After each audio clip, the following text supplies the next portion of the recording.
श्री स्वामी समर्थ. नमस्कार स्वामी भक्तांनो. स्वामी भक्तांचे अनुभव या यूट्यूब चॅनलवर तुम्हा सर्वांचे मनपूर्वक स्वागत आहे. स्वामी तुमच्या सर्व चांगल्या इच्छा पूर्ण करोत, तुम्हाला सुखात आनंदात ऐश्वर्यात ठेवोत, हीच स्वामींचरणी प्रार्थना. आज मी तुम्हाला स्वामी सेवेकरी दादांना आलेला अनुभव त्यांच्या शब्दात सांगणार आहे. दादा म्हणतात, ही घटना 2003 या सालामधील आहे. 2-3 महिन्याच्या कालावधीने मी माझ्या कुटुंबासह दिंडोरी येथे येतच होतो. दिवसभर गुरुमाऊलींच्या सहवासात राहून सर्व सेवांमध्ये मनोभावे सहभागी होऊन परत ठाण्यास येत असताना असाच एकदा कुटुंब दिंडोरीस आलो होतो. संध्याकाळी ठाण्यात जाण्यासाठी निघण्यापूर्वी दिंडोरी येथून श्री स्वामी समर्थांची छोटी प्रतिमा असलेल्या एका तांबड्या रंगाचा पेन विकत घेण्याचे निश्चित करत असतानाच माझ्या 6 वर्षाच्या कन्येने तिच्यासाठी देखील एक पेन विकत घ्यावा असा आग्रह धरला. बालहट्टाशी सहमत होऊन तिच्यासाठी देखील हिरव्या रंगाचा दुसरा पेन विकत घेतला. त्यातील तांबड्या रंगाचा माझ्यासाठी व हिरव्या रंगाचा माझ्या कन्येसाठी घेतला होता.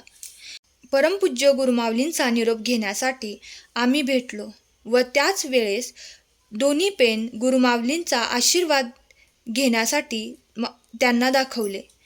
गुरुमाऊलींनी दोन्ही पेनांना हात लावला व परत मला दिला. दोन्ही पेन खिशास लावून आम्ही परतीच्या प्रवासास सुरुवात केली. प्रवासात कसारा घाट पार करीत असताना रात्रीचे 8:30 वाजले असावेत. त्यावेळेस माझे सहजच खिशाकडे लक्ष गेले, तेव्हा दोन्ही पेन खिशातच होते. आमचा प्रवास सुरूच होता. जरा अंतरावर पुढे आल्यावर गाडी थांबवली. मुलांना खाली उतरवून जेवण केले व त्यानंतर त्यांचे हातपाय धुण्यासाठी जवळील पाण्याचा वापर करून आम्ही परत गाडीत स्थानापन्न झालो. उशीर होतो आहे म्हणून गाडी अधिक वेगाने ठाण्याच्या दिशेने धावू लागली. पुढे बरेच अंतर पार केल्यानंतर माझे लक्ष पुन्हा एकदा शर्टाच्या खिशाकडे गेले. बघतो तर काय, माझ्या खिशात फक्त एकच हिरव्या रंगाचा पेन होता. तांबड्या रंगाचा माझ्यासाठी घेतलेला पेन नव्हता. मनात धस्स झालं. गाडीत सर्वत्र शोधाशोध केले, परंतु पेन सापडत नव्हता. आम्ही घरी पोचलो. त्यानंतर साधारणतः रात्रीचे 12 वाजले असावेत. गाडीतले साहित्य उतरविले. मुले व मंडळी घरात गेली. मी व ड्रायव्हरने परत एकदा गाडीतील सर्व भाग तपासले, परंतु पेन मिळाला नाही. ड्रायव्हरला परत सकाळी यायचे असल्याने तो त्याच्या घरी गेला. मी खिन्न मनाने घरात आलो. माझे मन खूप उदास झाले होते. आपल्याकडून माऊलींनी दिलेला आशीर्वादित पेन व स्वामी महाराजांची प्रतिमा असलेला पेन कसा हरविला, आपणाकडून कसा गहाळ झाला, तेच मला समजत नव्हते. एक अपशकुनाची भावना माझ्या मनात व्यापू लागली. आपला पेन कोठे पडला असेल, त्यावरील स्वामींच्या प्रतिमेस त्रास होण्यास आपणच कारणीभूत झालो, अशा भावना मनात दाटून येऊ लागल्या. एकीकडे माझे व्यावहारिक मन म्हणू लागले, अरे बाबा, तुझ्याकडे दुसरा पेन आहेच की, त्याला सुद्धा गुरुमाऊलींनी हस्तस्पर्श केलेला आहेच. तांबडा पेन हरविण्याचे विसरून जा. पण माझे मन तडजोडीस तयार होईना. नेहमीप्रमाणे सकाळी उठलो. कार्यालयात जाण्यासाठी निराश भावनेने तयार झालो. पेनचा विचार काही केल्या मनातून जाईना. कार्यालयात पोचलो. शेवटी परत ड्रायव्हरला बोलावून 12:30 वाजता स्वतः गाडीत येऊन बसलो व ड्रायव्हरला म्हणालो, चल निघ.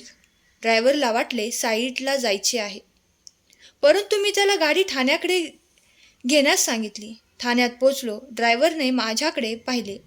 त्याला तशीच गाडी पुढे घेऊन जा असा इशारा केला. दरम्यान माझ्या मनात श्री स्वामी समर्थांचा जप चालू होता, तसेच मंत्र पण चालू होता.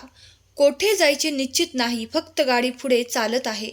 भिवंडी फाटा गेला, शहापूर गेले, कसारा घाटात प्रवेश केला, परंतु 92 किलोमीटर जेथे ठाणे जिल्ह्याची हद्द संपून नाशिक जिल्ह्याची हद्द सुरू होते, तेथे गाडी कसारा घाटाच्या पायथ्याशी आली व अचानक मला गाडी थांबविण्याची अंतर्प्रेरणा झाली. दुपारची 4:30ची वेळ असेल. मी गाडीतून खाली उतरलो. ड्रायव्हर गाडीतच होता. त्याला तर हे माझे काय चाललेले होते याची कल्पनाही नव्हती. तसाच गाडीच्या रस्त्याच्या बाजूने बघत बघत 10-15 मिनिटे चालत गेलो. काहीही दिसले नाही. निराश होऊन गाडीकडे परतलो. माझी मनाची समजूत काही केल्या होत नव्हती. त्याच निराश अवस्थेत मी गाडीत बसण्यासाठी पाय उचलला. पण परत अंतर्प्रेरणा झाली. जरा डावीकडे वळून पहा आणि मान आपसूक डावीकडे वळली. तेव्हा एक वस्तू चकाकत होती. मी एकदम त्या चकाकणाऱ्या वस्तूच्या दिशेने धावत गेलो आणि पाहतो तर काय, माझा पेन होता. मन आनंदित झाले. पेन खिशात लावला, मोबाईल सुरू केला व माझ्या पत्नीस कळविले, माझा पेन सापडला. गुरुमाऊलींनी आशीर्वाद दिलेला पेन कसा हरवू शकेल? प्रामाणिक श्रद्धेला परमेश्वर साथ देतो याची प्रचिती आली.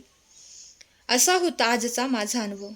स्वामी भक्तांनो, स्वामी सेवेकरी दादांचा अनुभव आवडला असल्यास अनुभवास लाईक करा आणि चॅनलला सबस्क्राईब केले नसेल तर नक्की सबस्क्राईब करा, जेणेकरून नवनवीन अनुभव ऐकण्यास मिळतील. धन्यवाद. श्री स्वामी समर्थ.